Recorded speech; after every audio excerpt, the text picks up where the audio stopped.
A lot of things have flipped the sports world upside down, but when USC and UCLA announced they were leaving the Pac-12, that created a lot of drama. But even though this move is a good move for those individual football programs, how do they affect all the other sports that come along with those schools' programs? And that's what we're going to be talking about today. So make sure to give this video a thumbs up or a thumbs down because it's your thumb, and let's go ahead and get into it. In a unanimous vote, the USC athletic director said this is the best move for USC to move into the new world of college sports. And UCLA athletic director said that they cannot afford to still be in the Pac-12. And I completely agree with both of them that they cannot keep playing in the Pac-12 if they would like to really compete in college football, as both of their football programs are really running out of options. As USC won the 2017 conference championship on that team with Sam Darnold, who made him, go top 10 pick in the NFL, which we can feel how we want to feel about that now. And UCLA, even though it's been a while since they have won a conference championship in the Pac-12, they are still always there competing, and now especially with Chip Kelly on their side. And Martin Drummond, the UCLA's athletic director, really hit the nail on the head when he said that they cannot afford to still be in the Pac-12 because UCLA and USC are bringing in most of the profits for the Pac-12. As schools that are within conference, they have revenue sharing, which means that a portion of their revenue each school gets to benefit from by being in that conference. And UCLA and USC are pulling basically all the weight for the Pac-12 right now, aside from Stanford and a few other sports. But most of the revenue for the Pac-12 comes from these two schools. If you'd like to know more about how much money you make in colleges and all that revenue sharing stuff, make sure to check out this video right here where I talk all about college conference realignment. I'll link it down in the description below. Now, even though the Big Ten has all the flashy things there for the football program, yes, that's going to be good for the football programs, but what about these other sports, which some call non-revenue sports and others call Olympic sports, that these schools offer? Obviously, some will flourish, like I think will be their softball program at UCLA, who was right there in the thick of it in the Women's College World Series in 2022, as they have won 2 out of the last 3 conference championships. Others that I'm a little bit more worried about are USC and UCLA have beach volleyball programs. That we all know that the beach is very far and few in between when it comes to the Midwest, where most of the Big Ten schools are located. And so what will happen to these programs? Usually in these situations, schools that have teams that aren't a part of their conference, they join another conference or just be independent. But how is that really going to help them try to recruit these players who want to play beach volleyball, because they want to play against, the big top dogs at Stanford and Hawaii and all those other places, but can you really do that when you're an independent? But what about the quality of life and the travel time for these athletes? As we all know, the NCAA loves to push that student athlete mantra. How is that really going to work? Because the closest Big Ten school to California is Nebraska.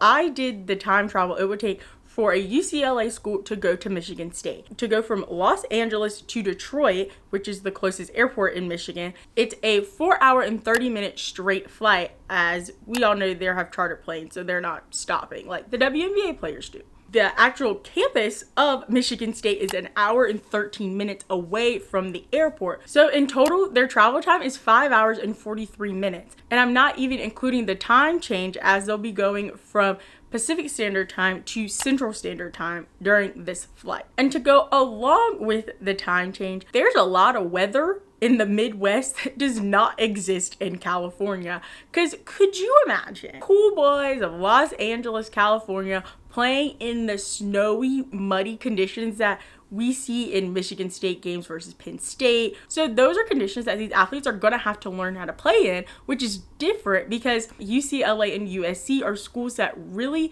do like to recruit teams from where they are. And they don't have a lot of kids from outside of Los Angeles or California or really the West that compete in their schools. Those are things that are specific to UCLA and USC, but this is really showing the trajectory of college sports as changing conference to mostly benefit college football, which I'm not blaming college football. Those are the ones that truly pay the bills for these other sports. But it's really starting to become more of an occurrence, especially these past 2 years. because after this announcement, it was already like talks 48 hours later that teams in the ACC are leaving from UNC to Florida State to Clemson even, just for their football programs to actually be competitive. As this might not happen as soon as other people think, because the ACC owns the media rights of all of their schools until the 2035-2036 college sports season. But with all this talk about changing conferences, it really brings up the idea of mega conferences, which I kind of already thought they existed, but I guess other people didn't. And some think that there'll just be three, which would be the Big Ten, the SEC, and the Big 12, which I don't really see that, because I don't see the Big 12 really competing with anybody else right now, but to each their own. We all have an opinion. And even Alabama head coach Nick Saban, who is literally at the top of the pyramid in the biggest conference in college football right now, said that it wouldn't be good for smaller schools, which I completely agree,